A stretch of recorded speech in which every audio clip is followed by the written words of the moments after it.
Hi! Today I'm going to teach you why fried food is actually not bad for you and has been connected to longevity. My name is Christal Burnette. I'm an Okinawan health and plant specialist. Today I'm on Ojima or O Island, or sometimes it's called Uojima. But Jima is island in Japanese, so it's O Island, which sounds kind of weird, but in Okinawan it does not sound that weird.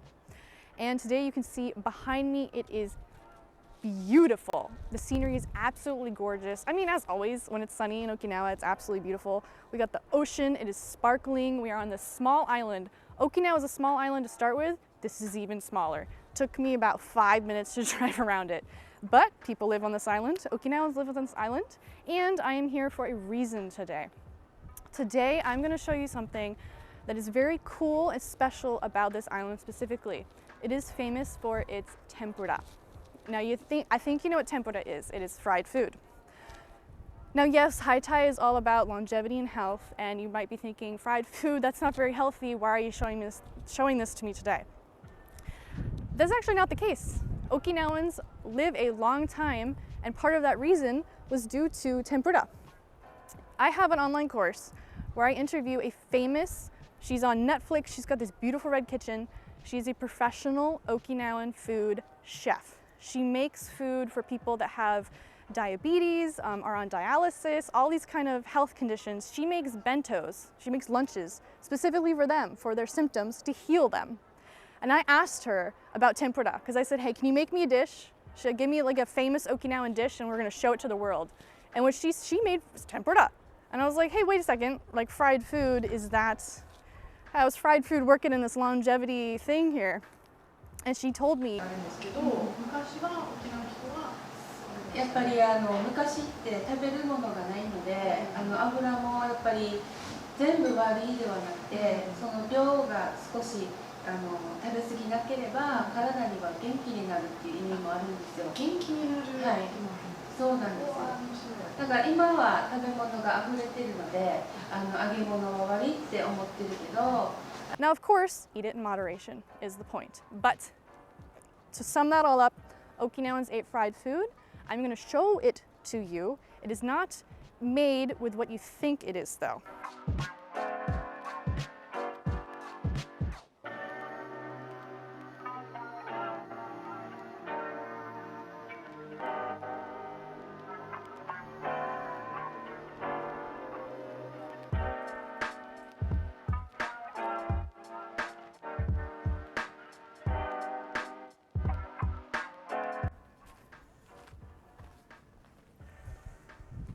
Here, go over here.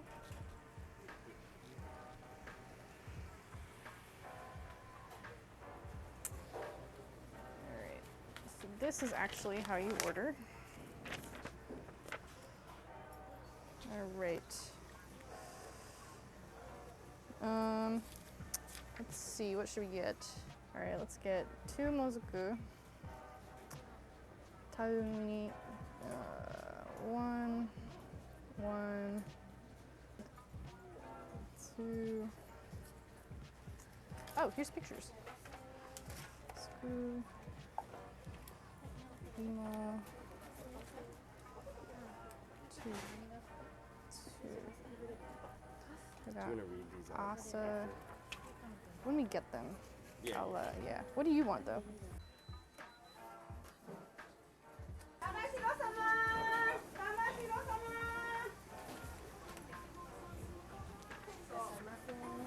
Hi,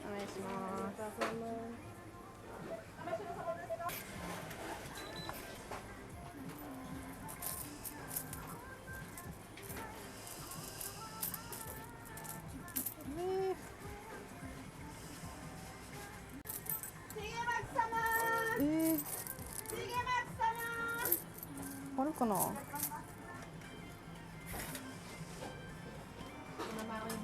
はい、ありがとうございます。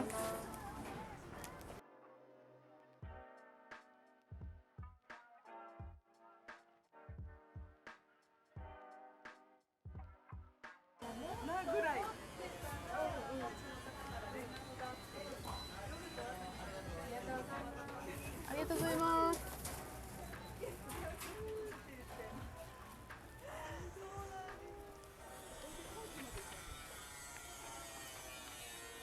All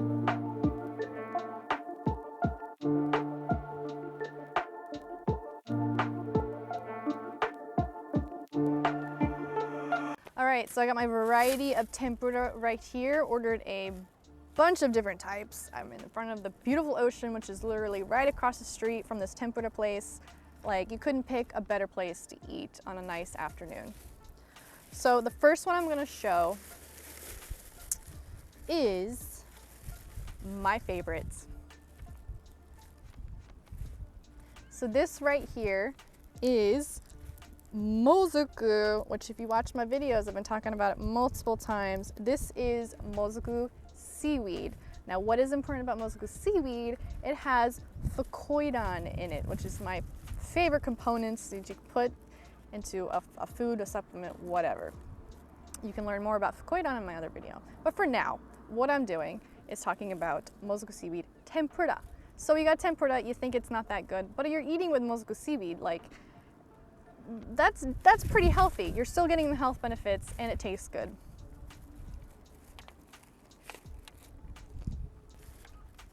This is absolutely fantastic. So some people might think that like eating seaweed grosses you out. I understand if you're not used to eating seaweed, it's kind of weird. But eating it like tempura, I mean, think about it. That makes it easier to eat, right? It's something good for you. You already have like a resistance to it. But if you make it Okinawan tempura style, it makes it easier to consume, which is good for you. Now, the thing about Okinawan tempura is that it is made different than the way that you probably seen tempura. So the tempura you're probably eating is very crunchy. It's got like, it's like a little like spiky, like it's got like flakes all over it. It's got a lot of fried covering on the thing that you're eating. Okinawan tempura is more like mochi. So mochi is like a squishy, it's like squishy ball of rice. Not everyone's had mochi before, but if you know what mochi is, it's very soft and chewy. That is Okinawan tempura. That's the difference between other tempura and Okinawan tempura. Now, the reason being is that in my online course, when I interviewed Miyaguni sensei, or professional chef, Okinawan food chef, Miyaguni sensei means teacher, she was telling me that Okinawan tempura uses potato starch because all they had was potatoes here in Okinawa, right? You know, long living food, potatoes. So that is one of the differences. A lot of starch these days uses wheat, uses cornstarch, you know, whatever. But the Okinawans were eating tempura decades and decades and decades ago because they had potato. And she said they got bored of the potato, so they would make different things out of it. They try to get creative. So you got potato starch, and then you're frying potatoes in potato starch. You got potato on potato on potato. So that's how Okinawan tempura kind of started. All right, so this one is purple sweet potato, or beni imo in the Okinawan language, or Japanese. Beni imu is Okinawan language, I think, is the word for it. But anyway, purple sweet potato. So you have probably seen this before. A lot of people these days are talking about it. So like, for example, the Liver King. I know he's got a lot of like craziness going on in his social media world right now, but he knows that the purple sweet potato is one of the healthiest foods you could be consuming. It's a lot of antioxidants. It's the purple color. When you see the purple color, you should instantly know, that's healthy. And it's a sweet potato. It's potato. I know it's carbs, but it's a good carb. It is the best carb you could be consuming. Now, it is what the Okinawans have been eating for decades and decades and decades. And also, if you're wondering, you can actually get purple sweet potato at your supermarket, probably one of your local supermarkets as well. When I went back to the States recently, I went to some of the supermarkets and I found purple sweet potato sold in stores. One of the examples is Sprouts. They sell it there, so that's an example. But hey, you can go look for it for yourself. So let's open this up and see how it tastes. Look at that purple color, man. Like, I didn't make this. This is not food dyes, by the way. Some people might think this is food dye. This is how it comes straight out of the ground. This beautiful, beautiful purple color.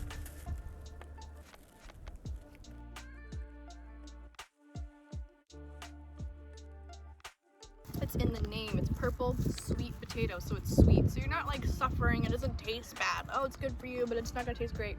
No, purple sweet potato is like the best tasting carb, potato, whatever, in the world, in my opinion. personal opinion, but honestly, like, it tastes so good because it's like a little sweet, not too sweet, as well as this nice, like, sweet potato taste. Like, it tastes so good. Seriously, this is like, I want more purple sweet potato in my life. All right, so the next one I'm gonna bring up is fish, but I don't wanna give people the wrong idea. So a lot of people message me or talk to me about Okinawan longevity, and they say, well, it's all because of the seafood, or they must have eaten a lot of fish. That's not the case. It's a hot island. You can get fish, you can reel it in, but once it's out of the water in this heat, like right now it's February. That's supposed to be the coldest month, and look how I'm dressed. This is just to protect me from the sun. Like, I'm gonna get sunburnt today. That's how it's hot in February. This is the coldest month of the year. It is a hot island. You're gonna bring fish out. It's gonna get stinky and smell. You're gonna have a very short time frame to eat the fish. So that being said, the Okinawans most of them didn't live near the water. I mean, that's not very safe. You got typhoons. You got all kinds of salt water deteriorating your house or whatever. People are living in the middle of the island, so they're not eating seafood as much as you think. So do not get the wrong idea, oh, we got fish tempura, so that's the secret to longevity. No way. But, I mean, it's 2000, we're days, there's fish, there's gonna be fish tempura. It's good. Okinawans did eat fish, but again, don't get the wrong idea. But I can already tell this is gonna be amazing. Look at that. Look at that, it just breaks apart easily. You can tell like the tempura is not crunchy and hard, it's like very soft and mochi-like. I love the texture of mochi, so.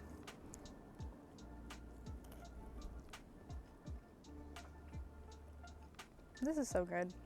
Like, I'm not even lying right now, this is so good. This fish was definitely caught locally. I wouldn't be surprised if it was like right down the street. All right, the next one is the biggest one, as big as my face, is vegetables. Now this is something that you could make at home because this is a mixed vegetable tempura. It's cabbage, carrots, onions, chopped up, mixed together in the tempura mix and then fried right as is. So this is a pretty good one as well. Got nutrients, vitamins, it's tempura, I understand. Key is moderation. We're eating vegetables. Maybe you have a resistance to vegetables. Put in tempura, eat it that way.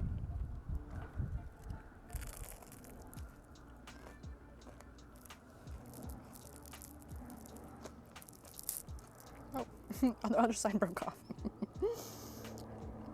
Beautiful, fresh vegetables inside here. You can definitely tell it's fresh by the color. Tastes fantastic. Now you might still be thinking, no, this is no way this is good for you. Look at you eating all this oil on your fingers, all this fried food. I get it. But the Okinawans didn't fry all this stuff, put it on a plate, and then hand it to their children. No way. Moderation. Okinawans are very good at moderation when it comes to the connection to longevity. They would make tempura, but then they also have like soup, and then they'd also have like vegetables on the side, and then maybe they had a little bit of meat if they had meat at all. It wasn't just a giant bowl of tempura. They would eat it with a variety of things and fry a variety of things, not just, frying meat and frying shrimp and frying, Variety and moderation is the key that I'm trying to convey here. Now what I'm doing right now is not very good because it's just purely tempura, but you see where I am. I'm not in a cafe with like full-on customer service, so I can't do things, but you get my point. Now I've got a ball-like tempura here. Now this one's pretty cool. It's called ta umuni, which is a very Okinawan word. What it is a mix of beni imo, or purple sweet potato, and taimo, which is taro. I think you've might seen of taro like at frozen yogurt places. They always have taro flavor. It's a type of potato. They boil it, mash it, and then mix those two potatoes together to make this kind of like ball that they make into tempura.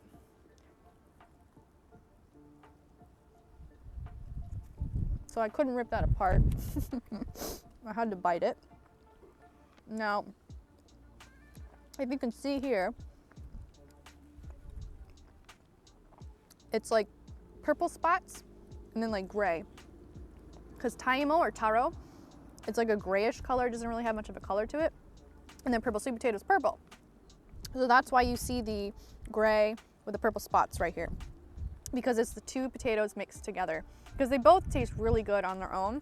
Taimo is also a little sweet. Purple sweet potato is sweet, obviously. They have different tastes though, so you mix them together, it brings this cool fusion of both the potatoes, and both really healthy as well. Miyaguni sensei, when I was interviewing her in my online course, also said Okinawan food looks really gloomy. She knows that it does not look that great. She's a professional. She does this for a living, making Okinawan food. She even said herself, Okinawan food sometimes doesn't look that fabulous, but do not judge it by its appearance. Do not judge a book by its cover. Okinawan food might not look super fancy, but the taste is fabulous because they put taste over appearance.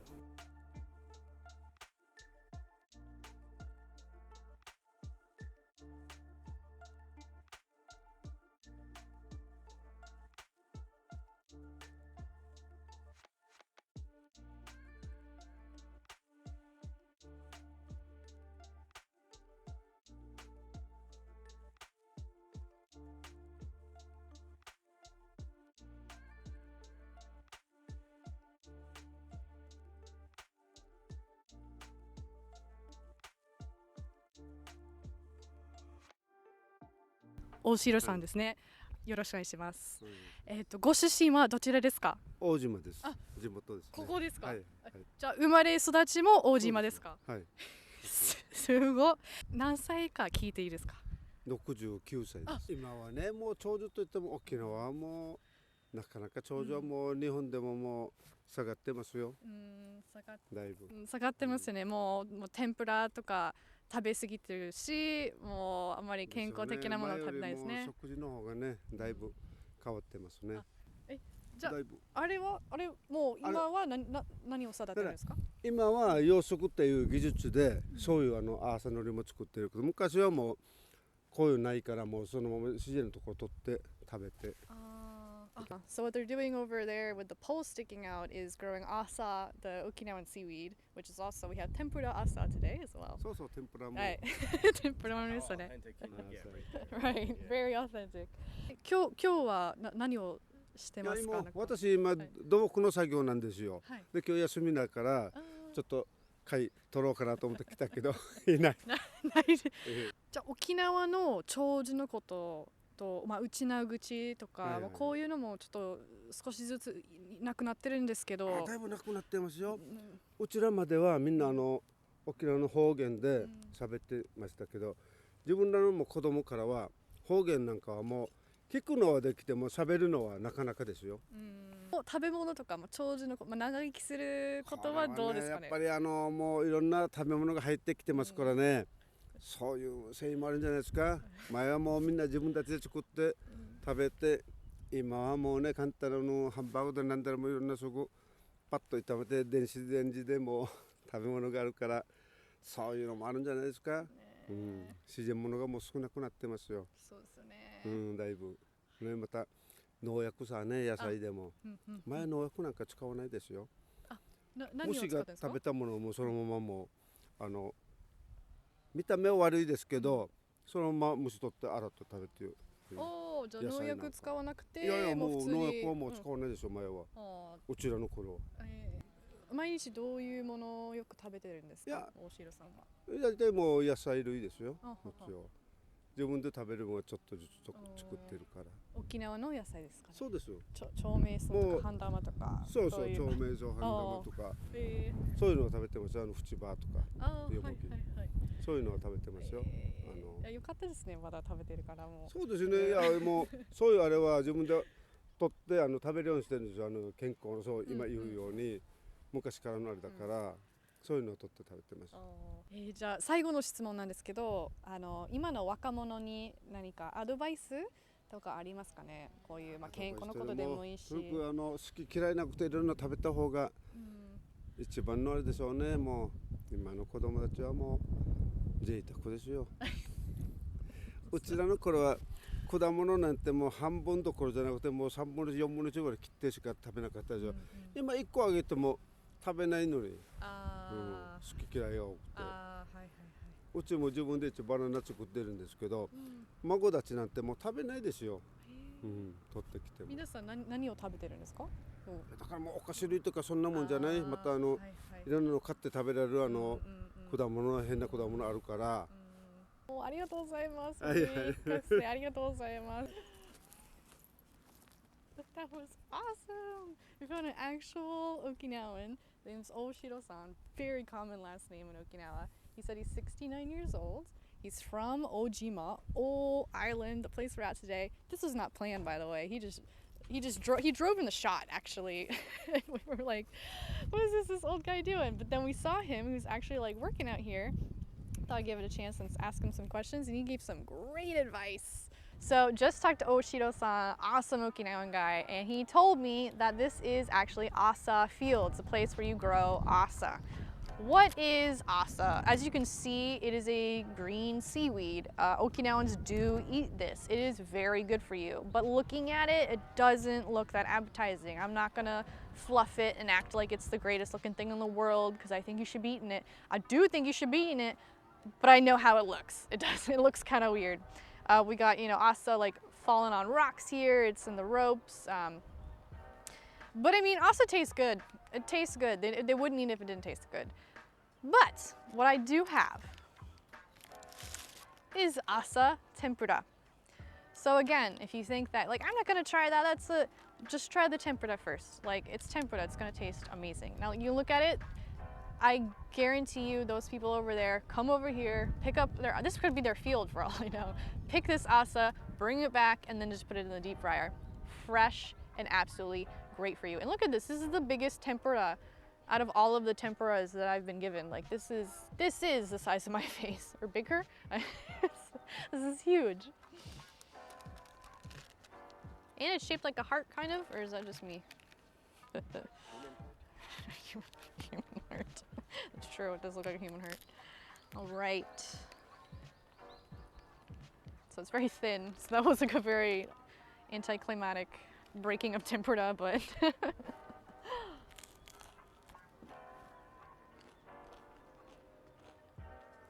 this is good.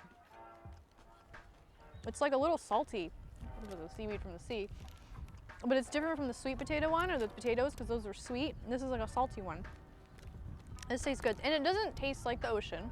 It doesn't taste like seaweed. It's hard to explain, but like it tastes like asa. It tastes like a nice, it's hard to explain how this tastes like. I guess you just have to try it for yourself. So I asked him, what are they growing over there with the poles? And he said, asa seaweed, which I thought it was that, but I wasn't sure. And now we have asa tempura here. So they probably take the asa seaweed and then bring it over there and then make it into tempura. Pretty cool. But he mentioned that this was not here a long time ago. This place was like a booming fishing area, and now there's no more fish. There's like hardly any fish, he said. Like, you can get fish, you can harvest fish like a few times a year now. Where back in the day, he was explaining with his feet, this wasn't here, asphalt wasn't here, this is all natural beach, and it was so easy. There were so many fish and shrimp or whatever, conchs, I don't know what they were doing, but all they'd have to do is like smush their feet in the sand and there'd be something. And then they'd pick it up and go to school and eat it.